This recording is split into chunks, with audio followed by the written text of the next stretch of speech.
Hindi ako nandito para tanungin kung papunta ka sa langit. Kasi masyado nang obvious yun at masyado nang, kumbaga palasak na. Palagi na sinasabi yun. Sure ka ba pupunta ka sa langit pag namatay ka? Hindi yung tinanong ko sa kanya nung sinarang ko siya. Sabi ko sa kanya, maayos bang relasyon mo sa Panginoon? Yun ang tinanong ko sa kanya.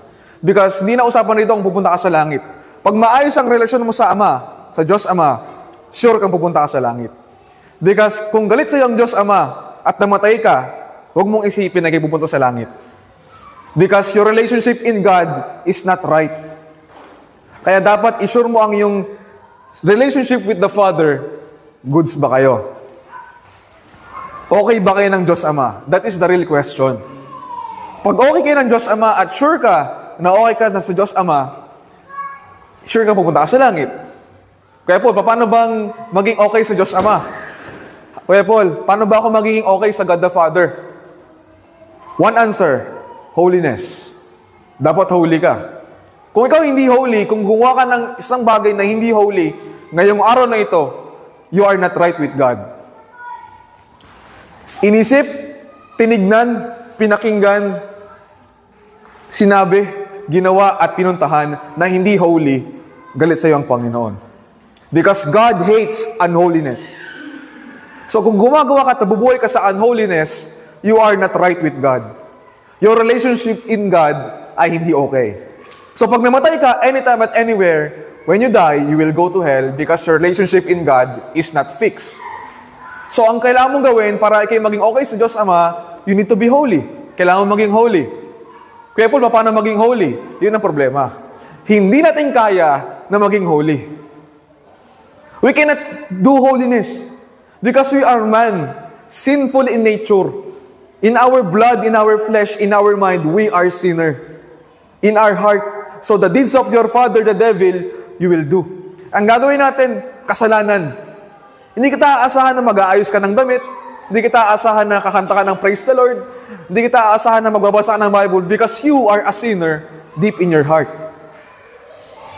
Hindi mo kaya magpakabanal. Hindi natin kayang maging holy. You and I, hindi ko kaya maging holy. Except the man na na-overcome niya ang mundo, na-overcome niya ang kasalanan, na-overcome niya ang lust. His name is Jesus Christ. Siya lang yung Diyos. Siya lang yung tao at the same time na na-overcome ang kasalanan at hindi nagkasala. Siya lang yung pwede sa ating maging perfect sacrifice sa ating kasalanan.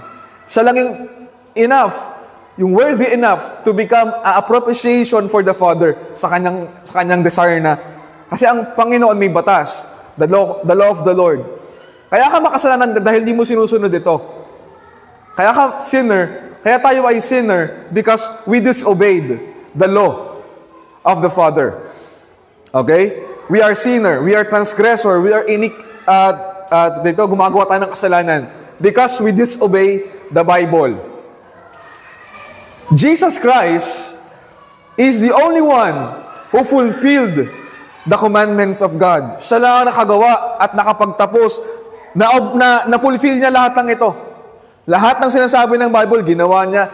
Hindi siya nagkasala, yet He was tempted in every point like as we are, yet without sin. Siya ay tinukso. Kung paano tayo tinukso ng diablo. Tinukso siya ng pagkain, tinukso siya ng lust, tinukso siya ng pride, pero hindi siya nagkasala sa isip, sa salita, at sa gawa. Jesus Christ is righteous and holy and perfect. Perfect sacrifice na hindi mo nagawa. So siya yung enough na sakripisyo para mabayaran ang ating kasalanan at takpan tayo bilang atonement. Kaya siya naging lamb para sa atin, pinako siya sa krus. Para yung kasalanan mo, hindi mo kayang bayaran, ay inilagay sa Kanya. At yun ang kinamatay sa krus. Okay? And He died that the body of sin, yung kasalanan na ilagay sa Kanya, masira at mamatay. And He buried, and He was resurrected after 3 days to complete the sanctification and consecration of the man. At kung sino man ang sasampalataya sa ginawa niya sa krus, you will be saved. Because you trusted on His righteousness and on holiness niya. Sino mang sasampalataya sa Kanya, yung righteousness na meron si Kristo ay may impute sa atin. Therefore, we are righteous before God through Jesus Christ. Therefore, we have peace with God through our Lord Jesus Christ. Yun yung ating kinantang Romans chapter 5. Kaya ka ngayon at peace with God because of Jesus Christ. Kaya sabi ko ito sinesharan ko, kailangan mong tanggapin si Kristo bilang Diyos at tagapagligtas mo dahil siya lang ang pwedeng magdaan sa'yo patungo sa Diyos Ama. At siya lang ang pwedeng mag-ayos sa iyong relasyon sa Diyos Ama. No one, no work, no device, no knowledge na pwedeng maging enough para kayo maging okay sa Diyos Ama is only by Jesus Christ. No man cometh unto the Father but through Jesus Christ. Yun lang ang sinagot ko sa sinasya ko no Wednesday. Yun lang isang verse. John 14 verse 6. Jesus said unto him, unto Thomas, I am the way, the truth, and the life. No man cometh to the Father. Walang makakabalik sa Diyos Ama. Walang makakaparoon sa Ama, sa langit, kung hindi sa magitan ni Kristo. So you need to turn your faith on Jesus Christ para ang relationship mo with God the Father ay maayos. Right now, sir and ma'am, your relationship with God is not all right. You are not fine with God. There is a sin in your heart. Gumagawa ka ng kasalanan. Therefore, you are not right with God. Your relationship with God is not fine. Ewan ko, ba't nakakatulog ka pa rin ngayong gabi na ito? Mamaya. Huwag ka matutulog ngayong gabi na hindi pa naayos ang relasyon sa Diyos Ama. Because maraming tao, gising ngayon, hindi na inabot ang kinabukasan. Baka ikaw na yung susunod na hindi naabutan ng kinabukasan.